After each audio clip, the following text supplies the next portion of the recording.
Hi, I'm Al Clark from Danville Signal Processing.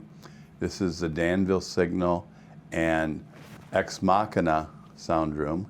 We imagine that you wanted to create a state-of-the-art loudspeaker system today. It takes many, many talents from many, many disciplines. We're a long-time DSP audio provider that has some credibility in the market at this point. We've been working with our partner AXPONA for 7 years, also working with primarily recording studio monitors. So what we wanted to do is create an A-team of players, people that brought a variety of disciplines with great skill, whether it's DSP, whether it's acoustics, whether it's mathematics, material science, all the kind of things that could make a next generation loudspeaker truly different and outstanding. That's our premise, our goal. So we've invited not only our two companies, which we'll talk about just briefly, but the third partner in our little soiree is Purify. And Purify now has a reputation for making perhaps not only great drivers, but they also make great amplifiers. So we're creating a turnkey system. It's a bespoke system that will be a three-way active system starting with the Danville Signal DSP Nexus technology, which is kind of a control center preamp-like device coupled with an 8-channel DSP crossover. In addition, we have 8 channels of power amplifiers, one for each woofer.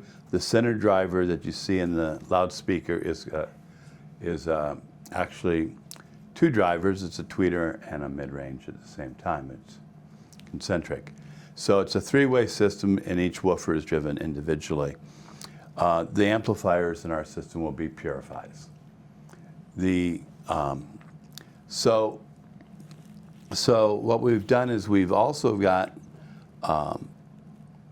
advanced algorithms in the DSP, and these algorithms allow us to do not only frequency response corrections, and this system is flat from 20 hertz to 30 kilohertz, but it also has incredible time accuracy.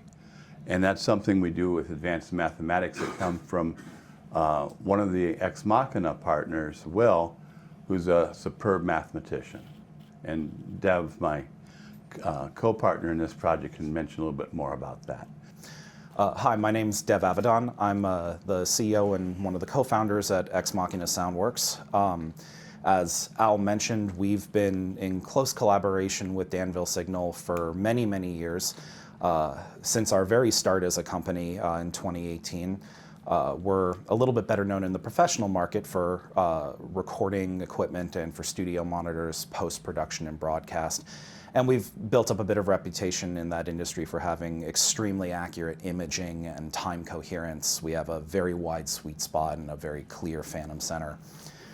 Over the years, both from our own internal development and working together with Danville Signal, we've reached a point where we felt that together with the right team, we could bring something into the consumer space that really represented something truly state-of-the-art in terms of modern technology and loudspeaker science. And Al's talked a little bit about some of what's going on the DSP side.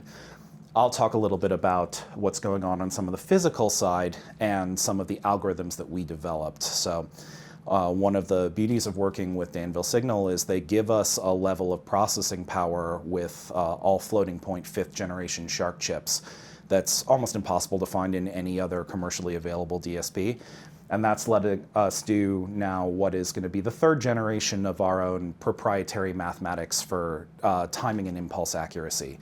As Al mentioned, my co-founder Will actually developed these algorithms from zero based on academic research he'd done at Columbia. They are not inverse convolution, they're not Dirac pulses, they're not any of the typical way you'd get an impulse response correction. And the benefits of it, of what they give you, are much less pre-ringing in the impulse. You don't get that ghosting sometimes that you get in linear phase, and very, very, very fast settling time.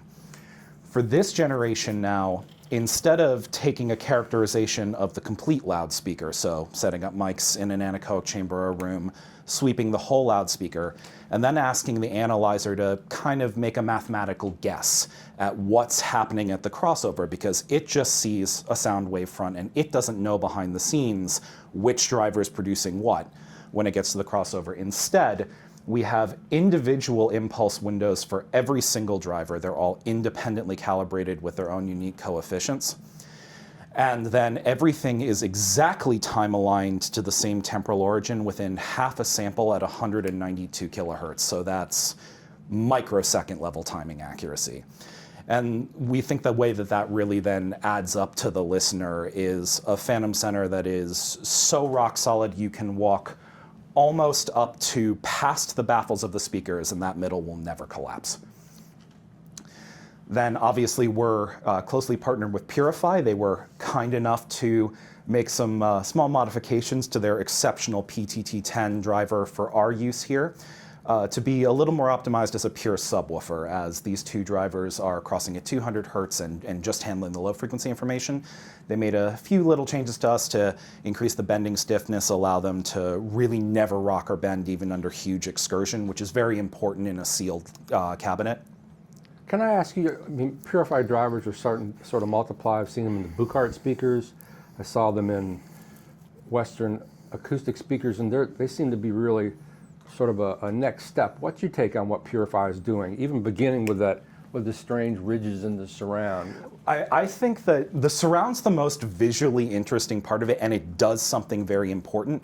If you were to think of like a traditional really big subwoofer, right, and the tall boy surround, that big top roll, now imagine when that cone moves forward, just in your head, the way that it would displace one way versus the way it would displace when it's moving back. It's not geometrically the same. And so you get different stiffness on different sides of the stroke, and that creates more rocking modes and less linearity in the actual positive and negative portion of the wavefront. This really sort of fun, odd-shaped surround, and I can take no credit for this is all Lars's genius, allows this speaker, when it moves, to have the exact same stiffness on both sides because it displaces in the exact same way on both sides of the piston stroke. I think, though, the thing that's overlooked because it's not as kind of immediately visual in Purify drivers is their motor structure design is an absolute work of art. It's genius. What kind of magnets are they using? It is a combination. So there is a ceramic motor for bulk flux, but then there's also a large amount of neodymium, which I don't know how much of that sauce I'm allowed to give away, but there's a large amount of neodymium in there that takes the magnetic structure that normally you would lose a lot of that energy to stray fields, and almost like a collimating lens, like you might imagine on a red dot sight, it focuses it all back into the gap. And that's why they have such incredible linearity on both sides of that stroke. Normally when you see a BL curve, which is a measure of the magnetic field strength as the piston is moving, you'll see it look like a parabola almost. It'll fall off a little bit at the edges. Theirs just doesn't do that. It's just a ledge. It's flat. Wow. They're kind of happy and happy and happy and happy until you finally hit their mechanical limits. They're amazing. Wow. So they made that, is that a larger woofer than they usually make? This one is, I believe they'll be offering commercially available a 10-inch. For us, they just made a couple of small tweaks for our specific use case. The biggest one being in the diaphragm design, where we did a slight change to the dust cap specifically, as we want to prioritize bending stiffness since it's a pure subwoofer over dispersion characteristics. And is it a tweeter in the middle? It is. So the coaxial is actually our collaborative design that we've been doing with Seos. We've been working on it for about 7 years now. This is our 3rd generation of it, and it's also a collaboration with Composite Sound. So it is a coaxial design. This generation has some modest improvements to the motor and to the layup structure. But I think at core what makes it really special is these diaphragms are Techstream, they're TPCDs. But our particular usage of them, because I'm actually a part owner at Composite Sound, is we use very advanced machine learning models to intentionally place some of the weak directions of the fiber, because like any fiber material, it's very stiff in one direction, it's less stiff in the other direction. We put the less stiff directions exactly where we know the ringing modes are going to be on the diaphragm. So you can imagine it like cutting a moat in a pond, and when that ripple hits it, when it wants to start to flex, it dies before it can hit the edge of the diaphragm. And that's really special because it then means you can get the speed of something like a ceramic or an engineering metal, but the damping and like the non-fatiguing qualities of something like a soft diaphragm all in a single material. Wow. And then my favorite part is in our coaxial design, that material is so stiff and so light that even though our mid-range is a 7-inch driver, it is a perfect piston to approximately 9 kilohertz.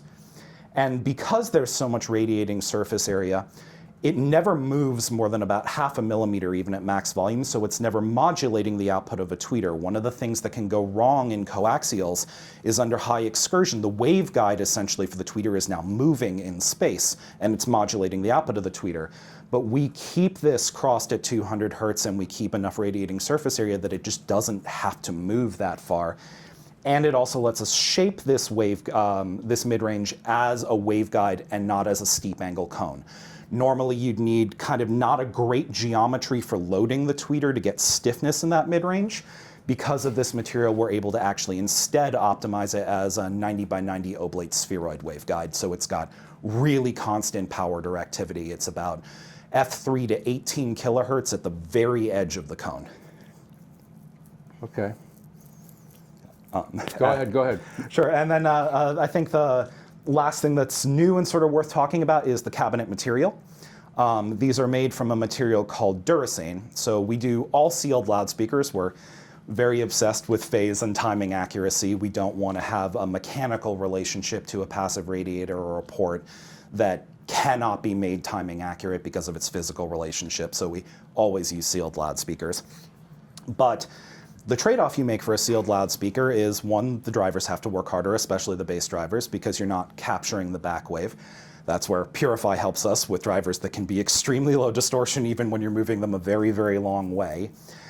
And the cabinet now essentially has to sink a lot more vibration. There's nowhere for pressure to release in it. So we worked with Duracane, which is a company that makes a solid surface material, somewhat similar to Corian. But they actually let us work with D-Labs, like they're direct chemists, to tune the mineral fill that's in this matrix to be optimal for acoustic damping. Typical solid surface material is a very good acoustic material in that it's dense and it's stiff, but there's usually too much mineral fill. There's too much ceramic inside the matrix, and it gets too stiff. Those alumina trihydrate fills, that ceramic fill, can't move and can't create friction that creates vibration damping. So we worked with Duracane specifically to get optimized ATH fill that allows for a very, very high damping and stiffness and density all in the same material. So let's move on to some music. Pull the plug in September. I don't wanna die in June. I'd like to start planning my funeral. I've got work to do.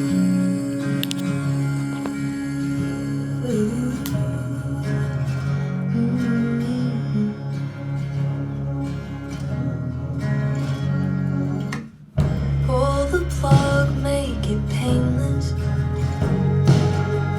I don't want a violent end. Don't say that you'll always love me, 'cause you know I'd bleed myself dry for you over and over again.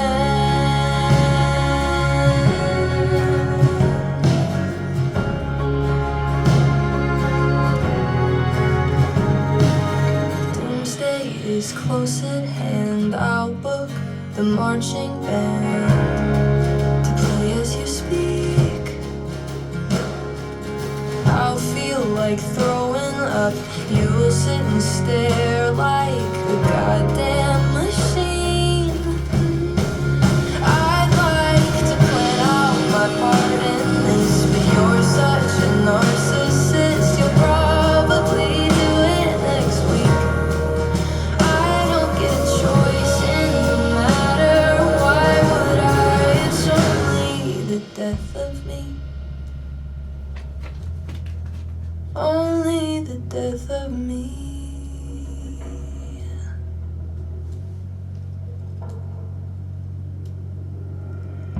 Pull the plug, but be careful. I don't wanna die too soon. I think there's good in you somewhere. I'll hang on till the chaos is through. Doomsday is close at hand. I'll book the marching band to play as you speak.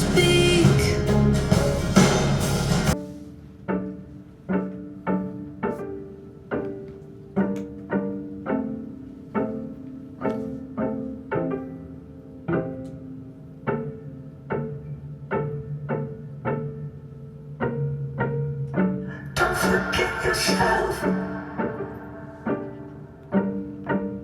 This is a fast life. Keep listening. Forgive yourself.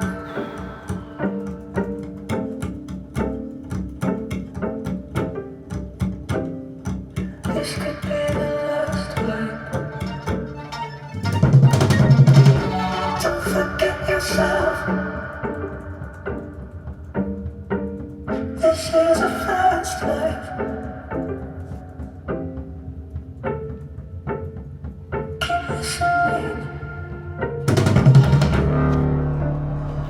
Forgive yourself. This is a fast life. This could be the last life.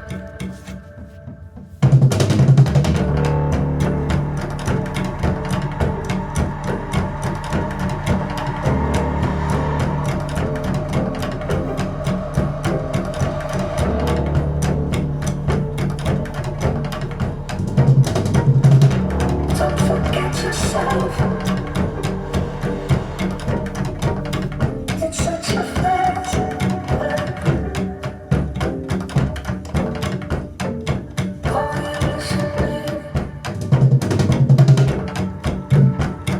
Forgive yourself. This is a fast life. This could be the last life. Oh, a fast life.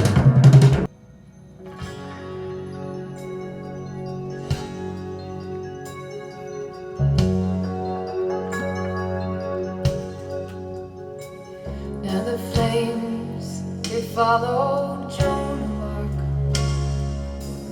She came riding through the dark. No moon to keep her on